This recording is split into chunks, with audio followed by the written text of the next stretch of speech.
Pak, izin Pak. Wawancara, Pak.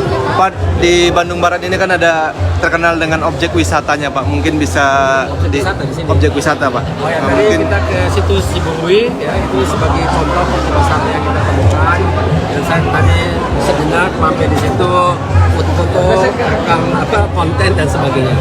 Selain dari itu saya juga mendengar bahwasanya di dalam pegunungan di sini ada gua-gua di mana ada bekas peradaban zaman batu gitu ya.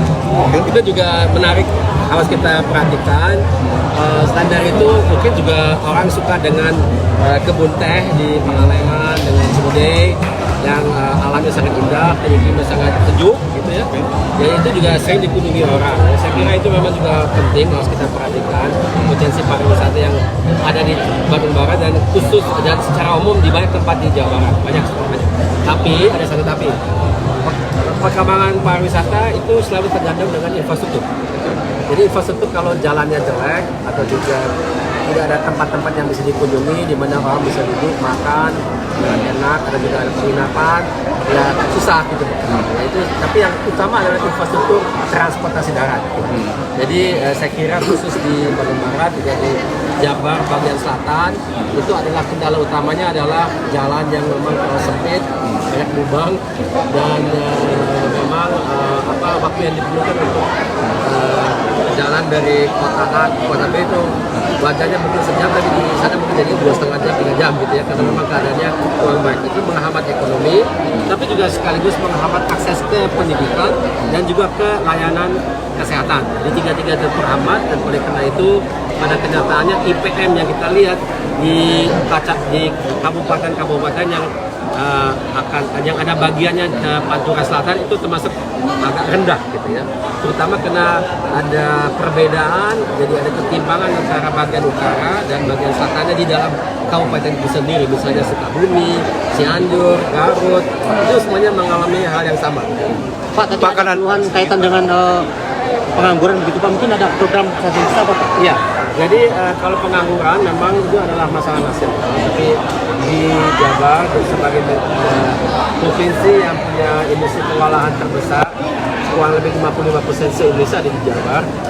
Tentu pelemahan daya saing industri di Jabar itu adalah alasan kenapa kita lihat adanya banyak yang di PHK dan bahkan pabrik ditutup. Itu terjadi khusus di sektor TPT, tekstil dan tekstil. Di lain pihak kita juga lihat adanya investor dan pabrik baru yang masuk ke Jabar. Misalnya di kawasan Subang akan dibangun pabrik untuk mobil EV atau electric vehicle, satu dari Tiongkok dan dari Vietnam. Itu juga ada yang keluar, ada yang masuk ya. Tapi kelihatan struktur daripada industri di Jabar itu berubah.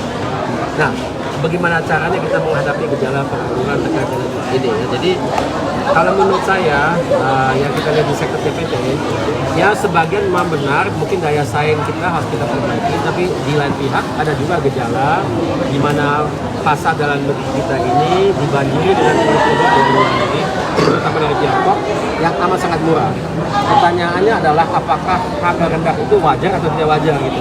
Karena ada sebagian konon yang diselundupkan ke Indonesia, jadi tidak legal. Ada juga sebagian yang mungkin produksinya terlalu murah, jadi bisa dikeluhkan di WTO, World Trade Organization, bahwasannya harga itu tidak wajar. Secara teknis itu disebut sebagai dumping, jadi harganya misalnya di bawah harga bahan pasokan, itu kan tidak mungkin. Jadi itu yang terjadi, tapi saya tidak bisa bicara secara rinci karena itu harus dikaji dulu gitu ya. Jadi tapi itu adalah satu hal yang mau kita lakukan bersama dengan pengusaha dan juga serikat pekerja, sehingga kita bisa membantu industri TPT untuk mereka dibantu tidak lagi harus bersaing dengan produk yang masuk ke negara kita dengan cara yang tidak benar. Jangan lupa like, subscribe, dan share ya.